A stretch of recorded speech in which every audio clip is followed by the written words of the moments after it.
Supreme court का जो फैसला है वो उत्तर प्रदेश सरकार पे तमाचा है, योगी आदित्यनाथ पे एक तमाचा है और बीजेपी पे एक करारा तमाचा है। कानून की धज्जियां उड़ाया जा रहा था बुलडोजर के खिलाफ, उस पे सुप्रीम कोर्ट ने फुल स्टॉप लगा दिया। देखिए, एक तो वो है मुख्यमंत्री, उनको इस तरीके से बातें करना शोभा नहीं देता। मिट्टी में मिला देंगे, क्या वो लेबर वर्कर है? ममता बनर्जी ने कई दफा कहा है कि गरीबों का घर तो ये बना नहीं सकते और गरीबों का घर तोड़ने के लिए बुलडोजर भेज देते हैं। ये योगी आदित्यनाथ ये चीफ मिनिस्टर है या कोई दर्जी है? काटने छाटने की बात कर रहे हैं। कोई दर्जी है क्या जो काटेंगे छाटेंगे कपड़ा काट करके? देखिए, बीजेपी जितना भी घुसपैठ को लेकर के सवाल उठाएगी वो अपने पैर पे कुल्हाड़ी मार रही है, क्योंकि घुसपैठ को रोकना ये अमित शाह की जिम्मेदारी है। मिनिस्ट्री ऑफ एक्सटर्नल अफेयर्स हमारे पास नहीं है, कोई किसी भी स्टेट के पास नहीं होता। बॉर्डर सिक्योरिटी फोर्स जो है वो किसी भी स्टेट के कंट्रोल में नहीं होता।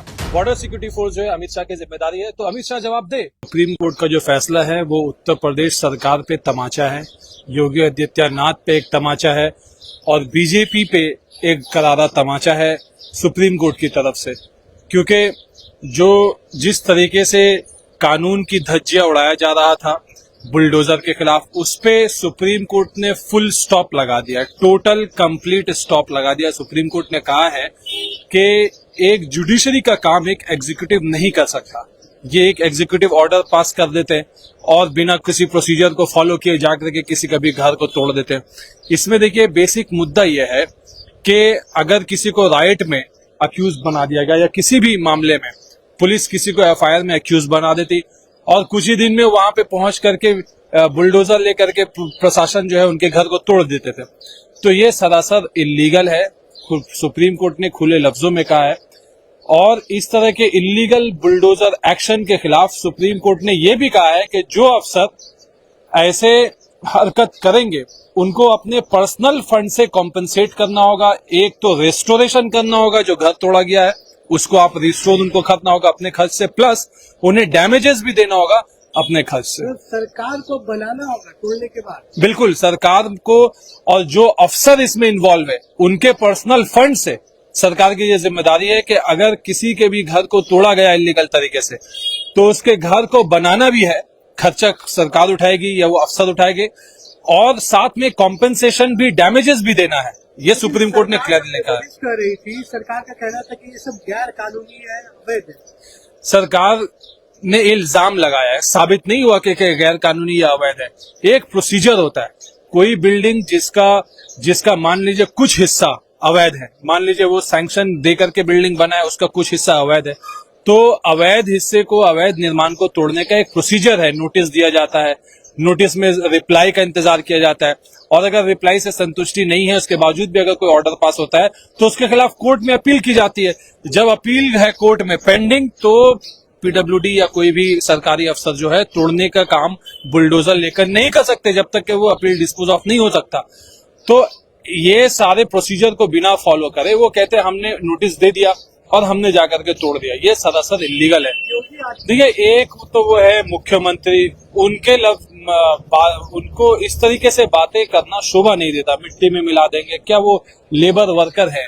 वो क्या जमीन की खुदाई करते हैं जो मिट्टी में मिला देंगे? या वो कब्रिस्तान में क्या जाकर के लाश दफनाने का काम करते हैं, कफन चुराने का काम करते हैं? क्या करते हैं? मिट्टी में मिला देंगे। एक मुख्यमंत्री को इस तरह की भाषा कहना जो है शोभा नहीं देता, वो मुख्यमंत्री के लायक नहीं है। सुप्रीम कोर्ट के इस फैसले से कितना असर पड़ेगा जो राज्यों में विधानसभा? बिल्कुल असर पड़ेगा। सुप्रीम कोर्ट ने तो तमाचा लगाया ही है, खास तौर पे ऐसे माहौल में जबकि झारखंड और महाराष्ट्र इलेक्शन में जा रहा है और आज बंगाल में कल जो है 6 बाई इलेक्शन हो भी चुके हैं असेंबली सीट के, तो इसका असर बिल्कुल देखने मिलेगा हमें चुनाव में, क्योंकि जनता ये बात जानती है कि बीजेपी गलत कर रही है और इस सुप्रीम कोर्ट जो है बीजेपी को लगातार तमाचा मारते चले जा रही है। इस फैसले का तृणमूल कांग्रेस भी समर्थन करती है, क्योंकि आप तृणमूल कांग्रेस के समर्थक हैं। बिल्कुल, ममता बनर्जी ने कई दफा कहा है कि गरीबों का घर तो ये बना नहीं सकते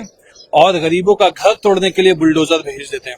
सुप्रीम कोर्ट के कहने से पहले ममता बनर्जी का ये स्टेटमेंट रहा है कि बुलडोजर जस्टिस जो है ये गलत है और इसलिए इस तरीके से किसी का घर जाकर के तो देना। ममता बनर्जी भी चाहती तो यहाँ क्या विरोधी दल के या एक पर्टिकुलर ग्रुप को, एक पर्टिकुलर पार्टी के वर्कर के घर को जाकर तोड़ देती?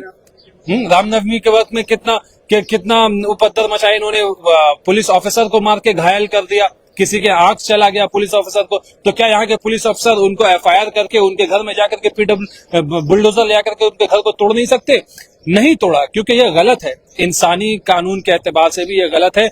एक व्यक्ति जिसको सालों साल लग जाते हैं, कई लोगों का तो पूरा जिंदगी निकल जाता है अपना घर बनाने के लिए, और ये जाकर के 2 घंटे में पूरा घर को तोड़ देते हैं। देखिए, ये योगी आदित्यनाथ ये चीफ मिनिस्टर है या कोई दर्जी है? काटने छाटने की बात कर रहे हैं? कोई दर्जी है क्या जो काटेंगे छाटेंगे कपड़ा काट करके? ये किस तरह की बात करते हैं? ये क्या भाषा है? उनको तो अपने आप में शर्म आना चाहिए। वो कैसे हर दिन वो अपने आप को आईने में शक्ल कैसे देखते हैं? इस तरह के लैंग्वेज का प्रयोग करते हैं, बटेंगे कटेंगे। एक बात को आप जान के रखिए, जो डर गया वो मर गया। तो कोई बीजेपी चाहे जितना भी डराए, कोई बीजेपी के कहने से कोई डरता नहीं है। अच्छा, बंगाल में क्या इसका इफेक्ट पड़ेगा आने वाले चुनाव में, क्योंकि 26 में बड़ा चुनाव होगा? बंगाल में इसका इफेक्ट जो है, आप इसी साल हमने देखा है 2024 के इलेक्शन में, एमपी के इलेक्शन में हमने देखा है कि किस तरीके से majority vote percentage, majority seat MP का ममता बनर्जी को मिला। ममता बनर्जी ने कम बैक किया, कम हो गया था सीट 2019 में, और 24 में एमपी का सीट उन्होंने बढ़ाया है। तो बंगाल की जनता ये नफरत की राजनीति को में बिलीव नहीं करती, नफरत की राजनीति के खिलाफ है, और ये हमें आने वाले दिनों में फिर से देखने को मिलेगा। खेल के जो अभिनेता है विक्रांत मैसी, उन्होंने भी इस नारे का समर्थन किया है। देखिए, ये सब शाखा के लोग होते हैं, इन्हें ये उतना ही पढ़ते हैं और उतना ही समझते हैं जितना शाखा इन्हें पढ़ाते हैं। ये आजकल का तो ये दौर हो गया है कि जो सही बात है, सही को गलत कह देना, और गलत को, वो कहते हैं ना, कहावत है कि झूठ को 100 दफा चिल्ला कर कहो तो वो झूठ भी सच बन जाता है। तो शाखा ने यही पॉलिसी को अडॉप्ट किया है, झूठ बातें को इस तरीके से रिपीटेडली फैलाते हैं जैसे कि मानो ये सच है। अब बहुत सारे भोले भाले लोग उस बात को यकीन भी कर लेते हैं, लेकिन ये झूठ का उम्र बहुत छोटा होता है। अल्टीमेटली झूठ का पर्दा फाश हो जाता है, लोग सच्चाई जान जाते हैं। फेक इनकाउंटर यूपी में देखा गया, क्या इस पर भी सुप्रीम कोर्ट कुछ कड़े कदम उठाएगी आने वाले दिनों में? नहीं, इस पे मैटर में सुप्रीम कोर्ट ने ऑलरेडी ऑब्जर्वेशन दिया था fake encounter, extra judicial killing के ऊपर में बात को खंडन की थी कि extra judicial killing, fake encounter, ये जो है ये तरीका सही नहीं है। सरकार जो, जिसके पास में सारा पावर है, सरकार के ऊपर में लाजमी है कि बिना ट्रायल कराए, बिना कानूनी सैंक्शन लिए इस तरीके से किसी को मार देना, ये सरासर जुर्म है। बहुत दुर्भाग्यपूर्ण बात है। पैसे लेकर के एमएलए खरीदना ये कोई नई बात नहीं है।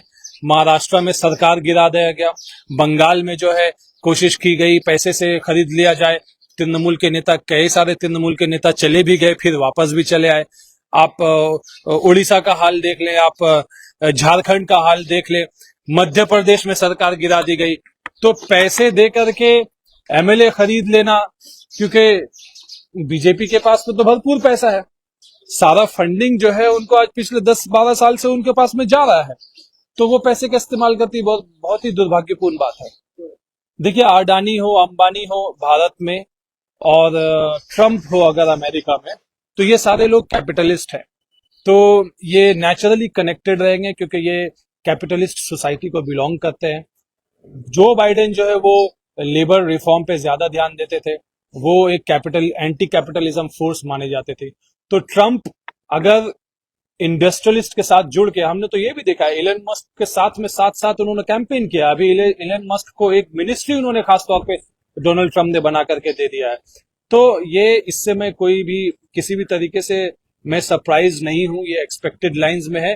कैपिटलिज्म जो है जहां जहां बढ़ेगा वहां वहां आप देखेंगे कि सोशलिज्म का भी राइज होगा, क्योंकि मजदूरों पे अत्याचार होगा, मिडिल क्लास को दबाया जाएगा। तो यही मिडिल क्लास और यही मजदूर क्लास जो है वापस उठ करके कैपिटलिज्म के खिलाफ आवाज उठाएंगे। देखिए, बीजेपी जितना भी घुसपैठ को लेकर के सवाल उठाएगी, वो अपने पैर पे कुल्हाड़ी मार रही है, क्योंकि घुसपैठ को रोकना ये अमित शाह की जिम्मेदारी है। मिनिस्ट्री ऑफ एक्सटर्नल अफेयर्स हमारे पास नहीं है, कोई किसी भी स्टेट के पास नहीं होता। बॉर्डर सिक्योरिटी फोर्स जो है वो किसी भी स्टेट के कंट्रोल में नहीं होता। बॉर्डर सिक्योरिटी फोर्स जो है अमित शाह की जिम्मेदारी है। तो अमित शाह जवाब दे, अगर घुसपैठ हो रहा है तो वो क्यों हो रहा है, कैसे हो रहा है, अमित शाह उसको अलाउ क्यों कर रहे हैं? क्या अमित शाह के पास में इतना टाइम नहीं है कि वो बीएसएफ को टाइट करें, घुसपैठ को रोके? क्या इनके पास में इतना भी वक्त नहीं है? और अगर वक्त नहीं है तो वो रिजिग्नेशन दें।